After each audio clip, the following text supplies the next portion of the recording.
নমস্কার, আমি পিঙ্কি চৌধুরী। আমার চ্যানেলে আপনাদের সকলকে স্বাগত জানাই। আঙ্গুর ফল টক গল্পটা আপনারা অনেকেই হয়তো জানেন, অনেকেই কেন, এই গল্পটা সবাই জানে। মোদ্দা কথা কি, যে একটা শেয়াল ছিল, সে বন ছেড়ে প্রায় গ্রামে আসতো, মাঝে মাঝে হাঁস মুরগির লোভে সে গ্রামে আসতো। একদিন ঘুরতে ঘুরতে সে বনের মধ্যে আঙ্গুরের মাচা দেখতে পেল, সেখানে থোকা থোকা আঙ্গুর দেখতে পেল। তার খুব খাওয়ার ইচ্ছে হলো, কিন্তু সে খেতে পারলো না অনেক চেষ্টা করেও। তখন সে মনে মনে নিজের মতনই চিন্তা করে নিল, কি আঙ্গুর ফল টক, পেলাম না, ভালোই হয়েছে। তার মানে এর নীতি কথা কি, যে সহজে কিছু পেলে তা ভালো, আর যদি না পাই তাহলে সেটা খারাপ। সেটা আমি জানি বা না জানি, তার ভেতরে আমি গিয়েছি বা না গিয়েছি, যেহেতু আমি পাইনি তো সেটা ঠিক আমার জন্য ঠিক না, ভালো না। তো গল্পটা আমাদের জীবনের গল্প অনেকটা এইরকম। আমরা যদি কোনো কিছু সহজে পেয়ে যাই তাহলে সেটা খুব ভালো, আর যদি না পাই তাহলে সেটা আমরা কি বলি, দূর, এটা হয় না, এটা এইরকম, এটা আবার হওয়া সম্ভব নাকি, ও ঠিক না, ও ভালো না, ও হাজারো রকমের কথা। আমাদের তো আছেই অনেক কথার ভাণ্ডার। তো আমরা যদি জীবনের সমস্যার সমাধান পেতে চাই বা সমাধান করতে চাই, তো তার জন্য আমাদের কাজ করতে হবে। একটা কাজে যদি না হয় আবার অন্য কাজ করতে হবে।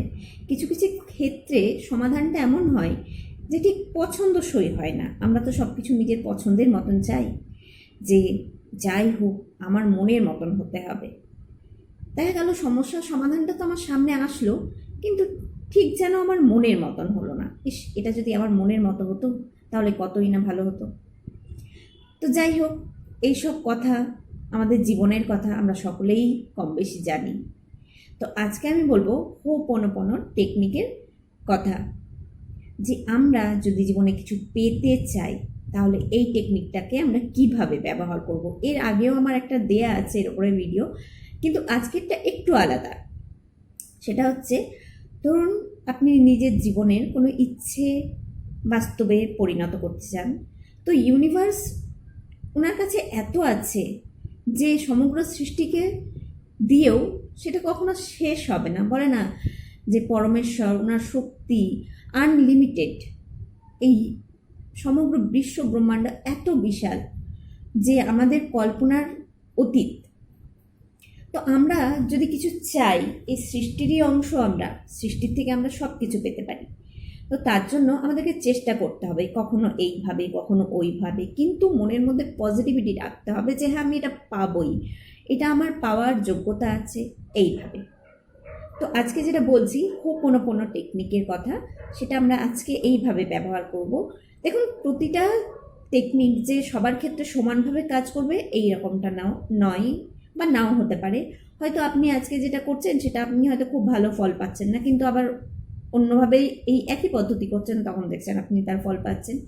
তো এগুলো করতে হয়, লেগে থাকতে হয়, কোনটা কার ক্ষেত্রে কত ভালো কাজ করবে সেটা তখন বোঝা যাবে। তো যেটা আমরা করব, একটা ছবি নেব। ধরুন আপনি কাউকে হিল করতে চাইছেন, তাকে ফিজিক্যালি মেন্টালি স্ট্রেস ফ্রি করতে চাইছেন, বা আপনি নিজেকেও, নিজের জন্য হলে তো আপনি নিজেকেই কল্পনা করুন।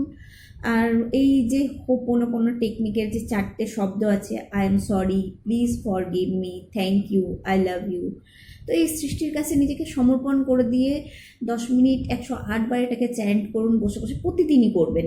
প্রতিদিন আমরা যখন কোনো এনার্জির সঙ্গে যুক্ত হই, প্রতিদিন আমরা যখন এনার্জিটা রিসিভ করি, তখন আমরা গিয়ে একটা জায়গায় পৌঁছই। আমি আজ 10 বছর ধরে কাজ করে করে এই এতদিনে ভাবলাম যে না, এবার আমি এতটুকু হয়তো দিতে পারবো, মানুষকে ভালো জানাতে পারবো।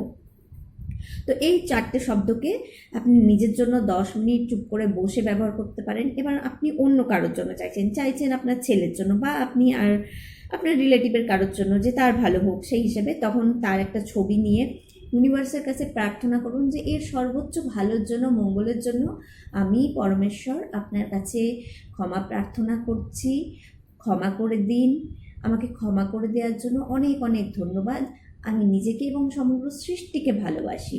এইভাবে আপনার এই হোপোনোপোনো টেকনিকটা ব্যবহার করুন, আর দেখুন যে কেমন রেজাল্ট পান। কিন্তু একদিনে তো কিছু হয় না, আপনাকে এটা করে যেতে হবে বেশ কিছুদিন, যতদিন না আপনার মনে হচ্ছে যে হ্যাঁ কাজটা এবার শুরু হচ্ছে, একটু চেঞ্জ হচ্ছে, তখন তো আপনাকে করতেই হবে।